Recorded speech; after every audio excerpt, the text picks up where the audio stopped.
Omukulu Lumbuye Kajubi Fred kulikayo wa mukomera. Omukulu Segirinya akyaliyo.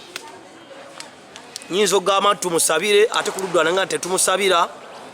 Simanyi kyakwogera naye kirungi.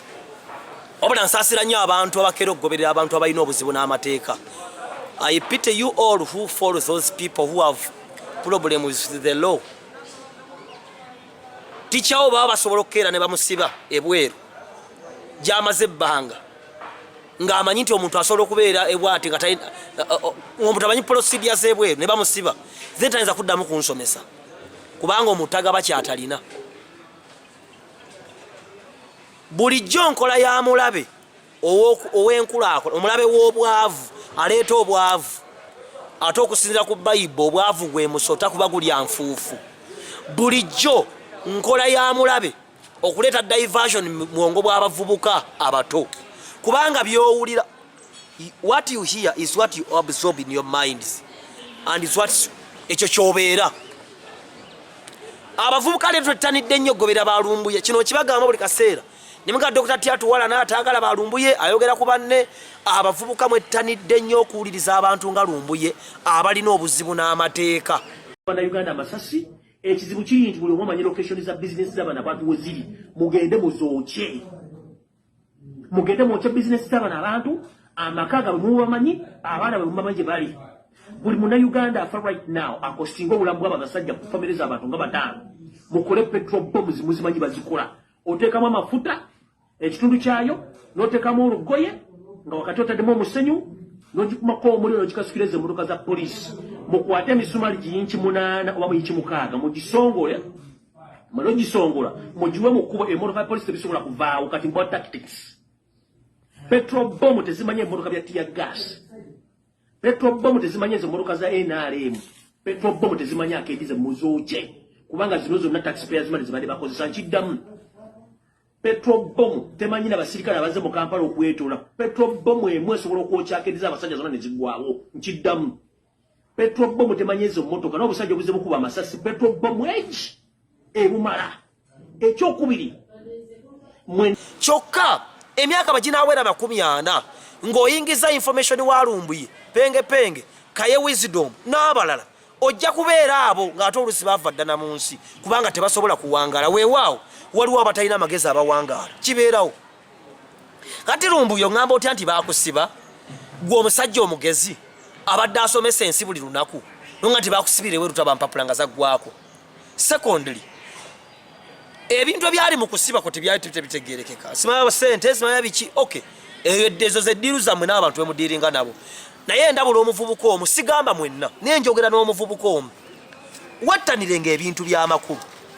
Akaseera ka lockdown kano kagenda kuggwako. This has been a forced leave whereby we are forcefully sent out of our economy to go back and reflect on how we have been moving our lives before.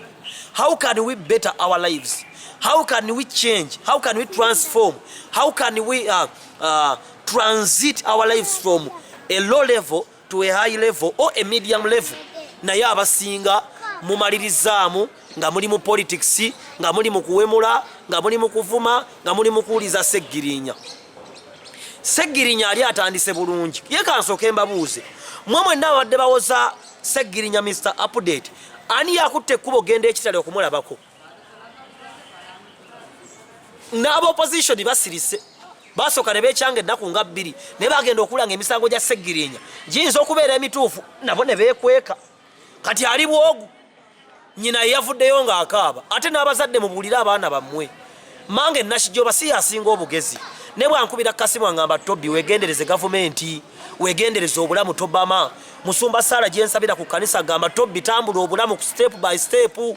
Segirinya ogwe mulaba yali mukwano gwaffe nnyo ne Segirinya kasita akyuka n'ava ku Besigye n'adda mu People Power n'atandika okutambula nga apapa n'atandika engendo z'ebweru eza buli lunaku. Bannange Seggi eddo bazimbye bino azimbye bino abamu ne beekengera. Kiri mirundi ebiri buli lwokola ekisukkulumye ng'obadde muntu wa wansi abakuli waggulu bajja kukuba. Ekyokubiri kyangu nnyo okupama n'ojja olinnya mu kateebe. Olwaleero Segirinya ali yekka mu kkomera sijja kwogera ku Ssewanyana kuba tatera kwogera nene Ssewanyana mujjukira effujjo lye yakola ku biseera bya Lord Mayor n'alinnya ku ntebe n'akola kyakaali nze bannange nze baali bansibyeko naye emisango egyansibiza maama yali yagiŋŋaana ddanga mu myaka gy'ekivuuka eyo 21 eyo yankubira essimu nanga yiba ku sibe kuba nakugamba abazadde kino njogera ne maama wa Sseggirinya ne maama wa Ssewanyana ne taata wa Ssewanyana abaana bammwe mubagambe enneeyisa yaabwe oluusi tebeera nnungi. Sseggirinya manya Ssewanyana bwe yalinnya ku mmeeza ng'abalamuzi batudde n'olukiiko lutudde n'abakulu batudde n'alinnya ku mmeeza n'asamba abantu ne mu paalamenti n'alwaniramu wavaayo n'okola vidiyo evumirira mutabani wo kye yakola. Charity begins at home. Abaka ba paalamenti bava abantu baffe Sseggirinya badde agala bujja okumusiba kati bamusibye byadda atawanika ebigere nti byavunze banne mube ne common sense.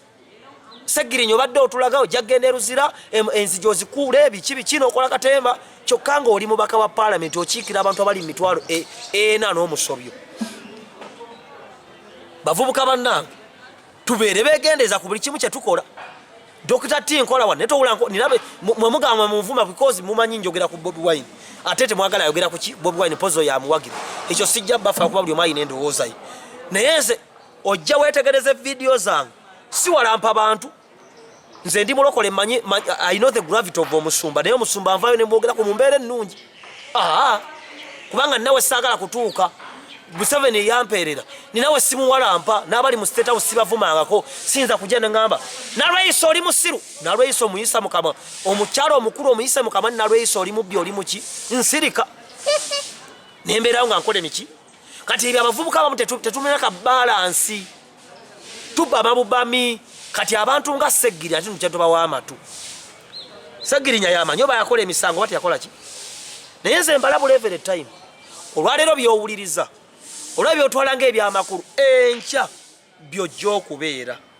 Dr. T bw'ayogera talina amagezi Lumbuye bw'ayogera nti mugezi Sseggirinya kino nkyogera bwe twali mu kulonda mu mwaka oguwedde 2020 mujjukira okwekalakasa omwafiira abantu yakola live ye ku Sseggirinya simanya Mr. Update n'agamba abantu bane bannakampala muyimuke ne bannayuganda Bobi Wine bamusse bannange mugende munoonye vidiyo eyo Bobi Wine nga gyali ne basiba Bobi Wine ne basiba ne Sseggirinya amalayo wiiki ng'emu oba Bobi Wine nadde ewuwe emagere ne baganda be ne batuula abalanga bakoze abaana b'abantu nga bafudde naye nga byafuyoringibwa muntu omu eyakeera ku makya n'ayogera ebigambo ebikuma mu bantu omuliro. Temubeera mu bulamu bwa kuba bantu muliro. Bw'oba wagira Bobi Wine muwagire bulungi ng'okimanyi nti ayinza okuyitamu oba obutayitamu.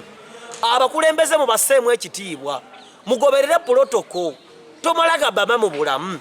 Oyinza okuba onoonya omusajja omugagga akujja embwavu n'ogwa ku musajja yavunda edda n'ofiira ku myaka 27 n'ogwa ku musajja alina abakazi 10 nga kuliko omulogo n'akunoga enswera n'ojja ku mawulire ng'okaaba nti baakuloga ekiwunya. Bavubuka bannange tutambule mpola. Sseggirinya weewaawo njagala nange aveeyo kuba simwagaliza kkomera naye Sseggirinya watambula n'oyitawooko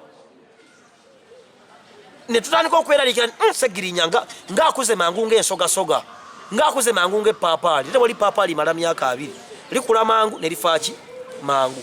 Kati nze Dr. T ngobera ekigambo Musumba Sarah kyangamba Tobbi genda mpola nina byenjagala naye ntambula ki mpola tutambula tuyiga tukola ensobi ffenna ne tutambula tuyiga mpola mpola. Kati abavubuka temwagala kubeera wansi wa muntu bangi mula Museveni mulabanga omusiru atalina amagezi naye gy'onaakoma okumanya nti si president wa Uganda gy'onaakoma okusirana mu bulamu kubanga Katonda assaamu gavumenti ekitiibwa gwate Seremba Kibalama Nampeera Bukenya Sempala Matovu tokkiriza nti gwaliwo gavumenti. Tubeere abavubuka abalungi enkya tusobole okweyagalira mu nsi yaffe. Museveni bwe kiba kyekizibu kyogumiikiriza ajja kgenda omulala ajje tewali kintu kyalubeerera